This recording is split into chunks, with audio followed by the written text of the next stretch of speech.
This is Florida Natural Farming at Frog Valley Tropical Fruit Farm. The plants are taking over in here.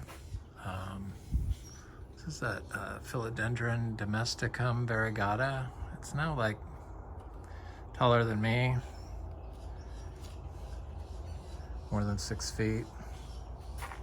Started trying to go all white, but it started coming back from that somehow. And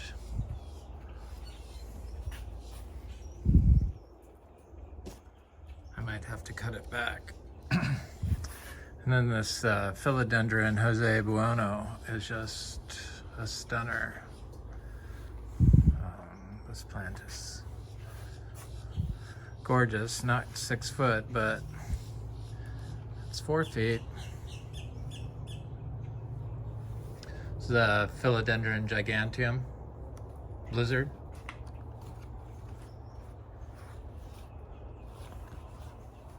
It's a pretty plant. I really need to move it more in the sun, so I'm going to work on that. I was just looking at some aroids that I had outside that I'd done cuttings of and put out there, and they're starting to do good. So it's starting, it's a process. I had to grow these things out, and now I'm at the point where I can start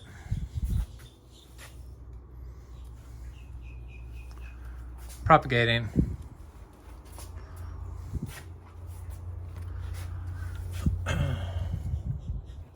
I'm planting more out, so it's a good time for me to do it. I'm obsessed with these things, obviously.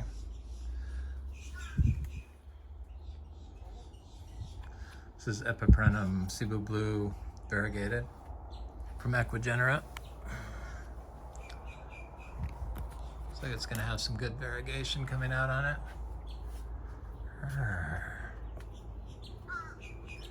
So I think today I'm going to talk about the Pouteria campechiana, the Canistel fruit, the egg fruit.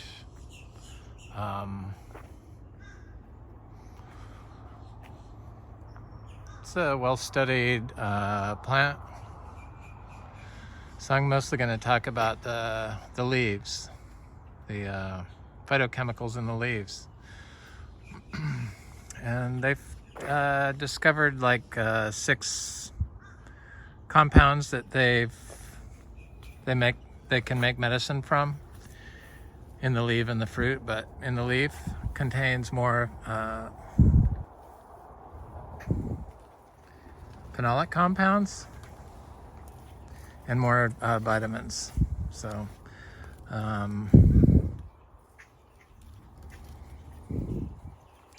it's been used for traditional medicine for a long time, but I guess when they make medicine from the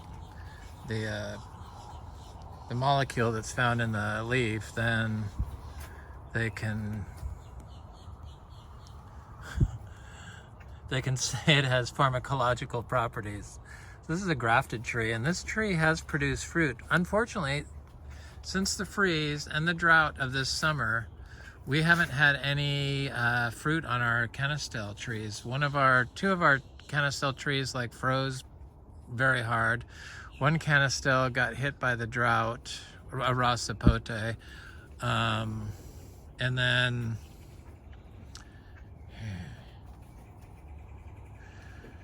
one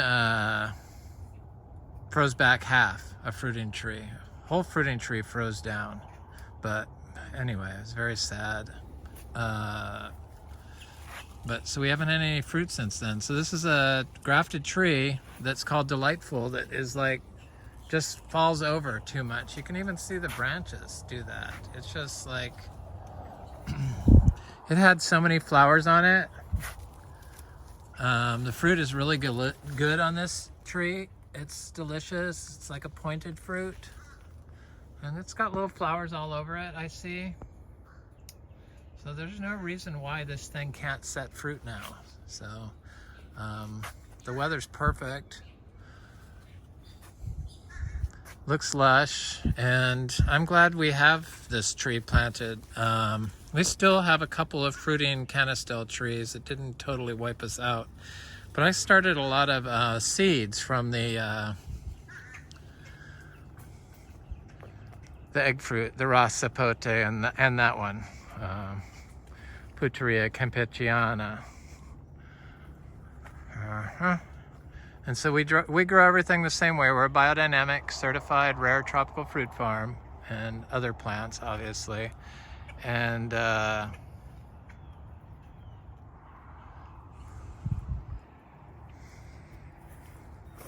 hope everyone survived Halloween okay.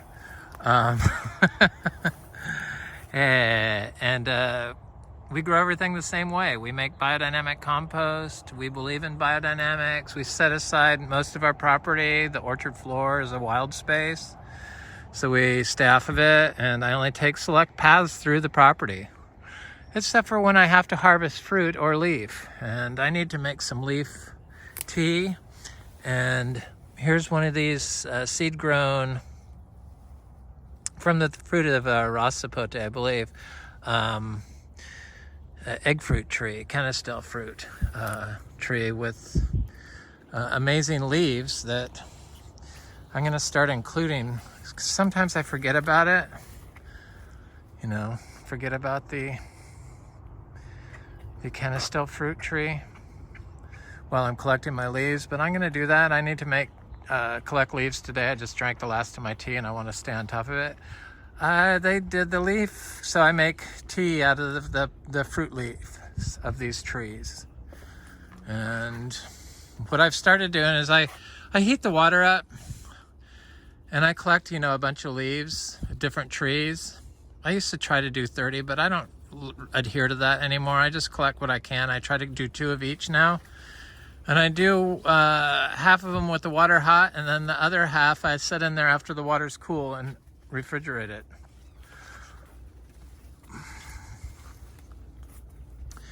And I have noticed results from drinking the tea, beneficial results. I mean, it's full of phenolic compounds. It works for your health. It's so amazing here in Florida. And it's just blows my mind that I'm able to grow all this stuff without even ever having to water any of it. I'm trying to think if there's any egg fruit trees over here. There aren't. But there's a really nice Garcinia macrophylla right here. Look at that tree. It likes growing inside the heliconia.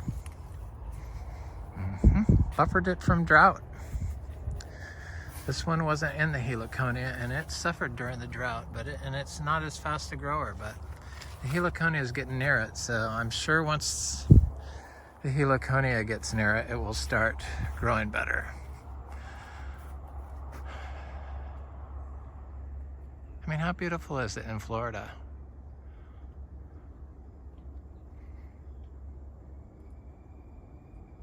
Where are my bird people today? So I'm looking for Canistel fruit. I don't think there's any over here, but there's some around back, and I know there's one seedling tree over here. I should check the quaimuck fruit. So I noticed this quaimuck fruit was like fruit tree. This is a seedling tree that produced 1 fruit for the first time last year. This is my, it's my favorite fruit. And I planted it appropriately. I planted it right in front of the door, like almost 7 years ago when we moved here in November. It'll be 7 years. And this quaimuck tree only produced 1 fruit, but I saw it had flowers on it yesterday. Where'd they go? I know they're there. I saw them.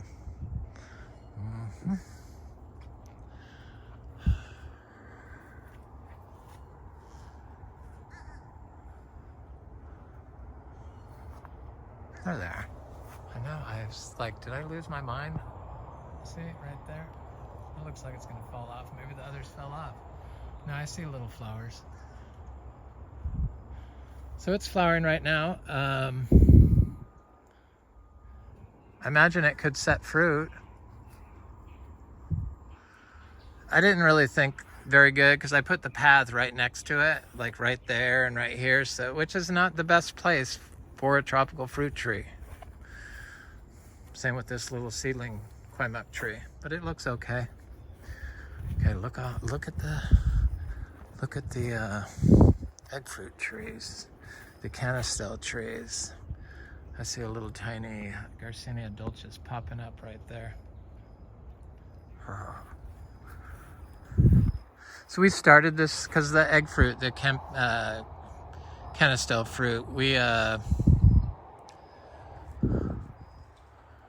I begged and pleaded with my partner to purchase this place for us for a year straight before they finally agreed to do it.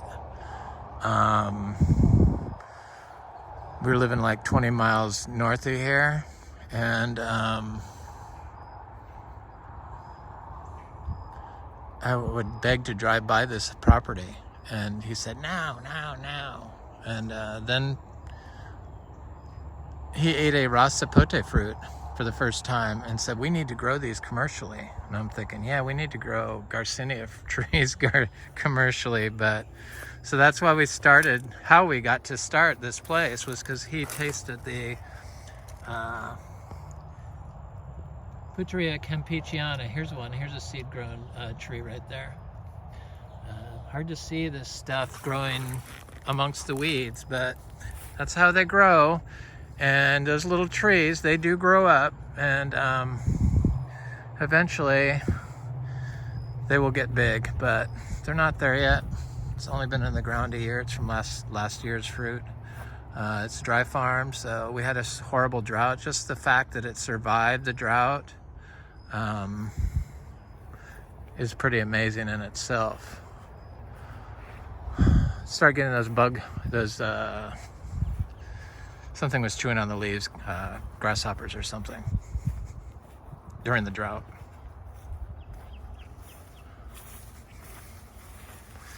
So we have some others planted back here that have fruited, but our best fruiting tree froze this past winter, or this 2022 winter.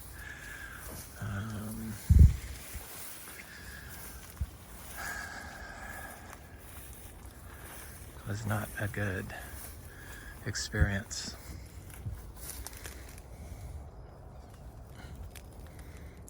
It's M4 mango.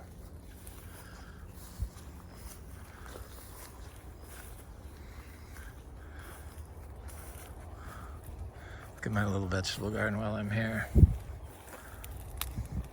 So yeah, the egg fruit tree has all these known bioactive compounds that have been identified that are beneficial for combating inflammation and other things, but inflammation mainly. Here's my little vegetable garden. I don't see anything coming up yet. I wonder if it's too hot. It's pretty warm here. I feel so fortunate.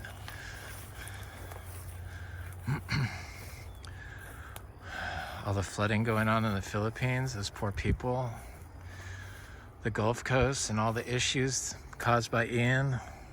I feel very, very, very, very, very fortunate. Thank you.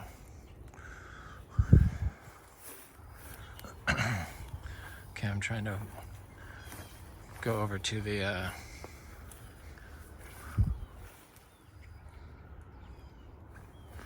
there's a Canistel fruit tree over here.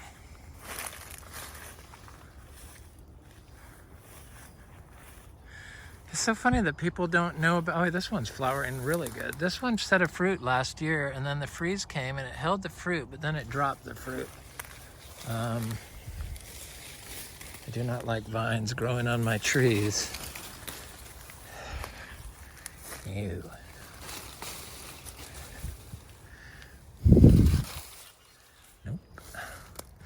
That's one thing I can't tolerate. I had a trail here, but it's overgrown. I need to cut this thing back.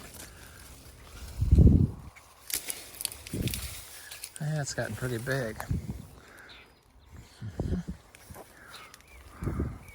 This one fruits in the winter right there, for some reason. It's a grafted tree.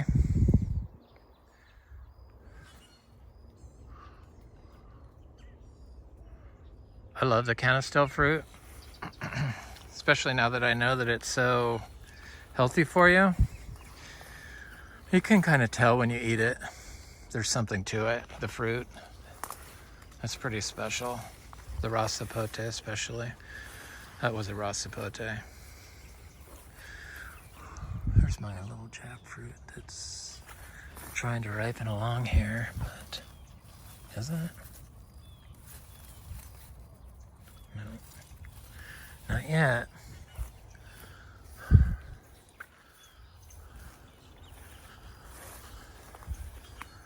I want to eat that fruit. Look at this freaking ice cream bean with all the flowers.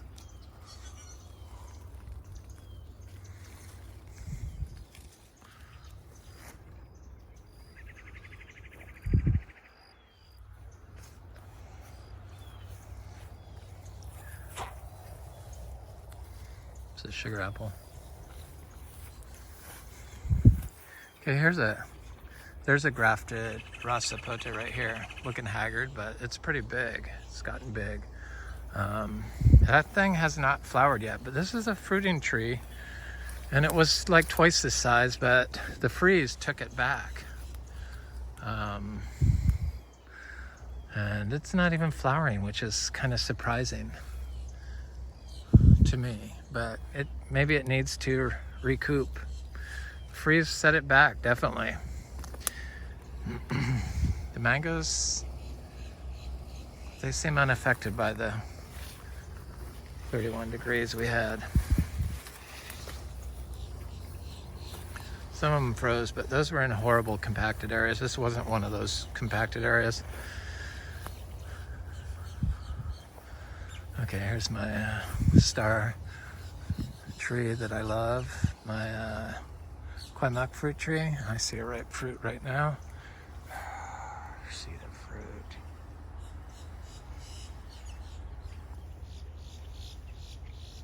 You see it? Right there.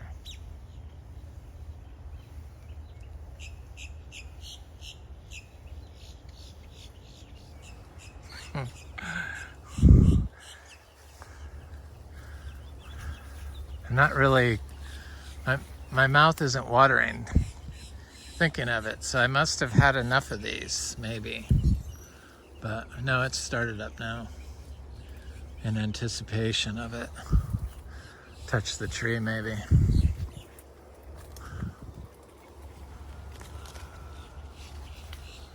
I'm gonna get a leaf of this to make tea, but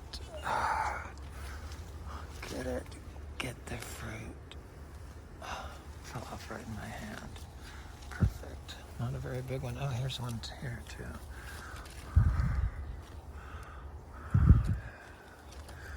This one has to be twisted off. I'm not leaving that one there. It can sit on the counter for a day.